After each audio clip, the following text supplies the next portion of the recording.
Now, I'm here to tell you about some things of the present and some things of the future. Of the present, we have the two main parties, Democrat, Republican. And anybody who knows anything will realize they are the same party, just two different faces.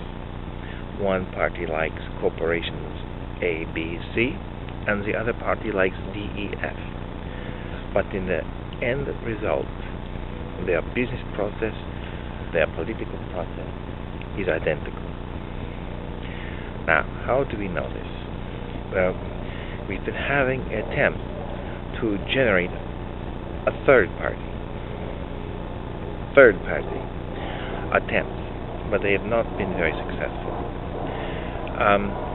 There was one that's called the Tea Party, and they're trying to have less government, and they have been somewhat successful in having their party come to fruition. However, I think you should know they have been bought, they have been co-opted, they have merged with the Republicans, and in the end they are Republicans. Second, there's another movement, bigger even than the Tea Party and more widespread. They call it the Occupy Wall Street, Occupy whatever. This is a new party that seems to be anti-bank, anti-stock market, anti-finance, anti-Republican, anti-corporate. They have sort of the right idea. They know they have been robbed. They've been robbed of money in terms of current investments. They've been robbed in terms of their future money because there's less and less money for your retirement.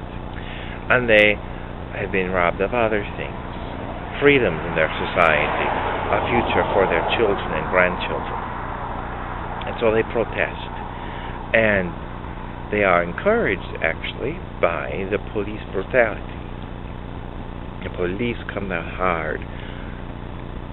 At first glance, it is to seem to try to discourage them, but it only gives them more enthusiasm.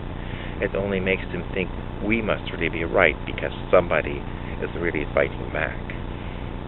The thing to be careful of is that the Democrats might want to merge, but I don't think they will.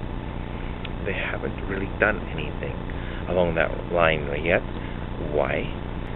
They are not merging with the Democrats because the Democrats get their money from the same place as the Republicans.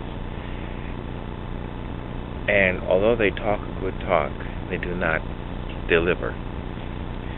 So ideally, the Occupy movement has to remain headless.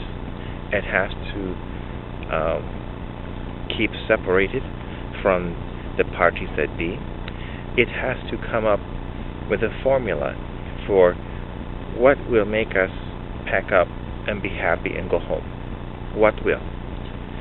And they have to come up with that idea. Now, some of them may think that President Obama is with them. Has he come out? Has he made any executive orders? Have anything been happening from supposedly supportive things? No. They are puppets of the puppet masters. So, stay independent. But know what you want, because they're going to ask you. They're going to ask Occupy people, what do you don't even have an idea what you want. You have to say, we want, like the old Glass-Steagall law, put back, and we want it enforced. We want to have antitrust, anti-monopolies put back, enforced. We want to have the labor laws put back, enforced. We want to have our freedoms back, get rid of the Patriot Act, and be done with it. We need to move forward. We need to pull out of the wars. Now, some have said about tax. Now, taxing is the trap. They will say, we want the rich people to pay more tax. So they'll say, well, okay, what is rich? Is rich $1 million a year? Is rich $10 million a year? Is rich $100,000 a year? And rich is relative, especially if you are in danger of hyperinflation. That is a dangerous path to take. So your best bet is to steer clear of income tax. The other thing is healthcare. We need a single-payer healthcare. That might be a good talking point.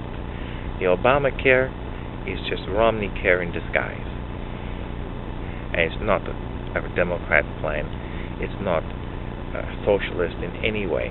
It is big business, fascist plan. Now, the next step, that Tobin tax. People have talked about putting taxes on investment transactions. If you put a 1% sales tax on stocks, bonds, derivatives, credit default swaps, but not commodities, but a 1% sales tax on all that stuff, then you will see more income come to the government. The trouble is, they have two problems. They have the problem of loss of income, which is because of loss of jobs, and they have the problem of overspending. And if you just give them more money, they're not going to look at cutting spending. So I'm just telling you, things to keep in mind, that taxing those demands are dangerous. And when you are dealing with financial fraud on a massive scale, to try and go in that direction will only get you in trouble. So focus on some of these other things. Glass-Steagall, to make sure that anything that is too big to fail is too big to exist, to make sure that monopolies are prevented, to make sure that if companies move overseas, then they are gone, that they are either an American company or they're a Chinese company. And if they go to China and make stuff for Chinese people, that's fine. But America should make stuff for American people. So that is kind of where I leave it on, to let you know that the Democrat Party is not coming out at all to help the Occupy movement. Don't expect them to. They are not. They are just the Republicans with a different face on. It's their persona. It's their mask. It's not reality. So, until later, we'll be seeing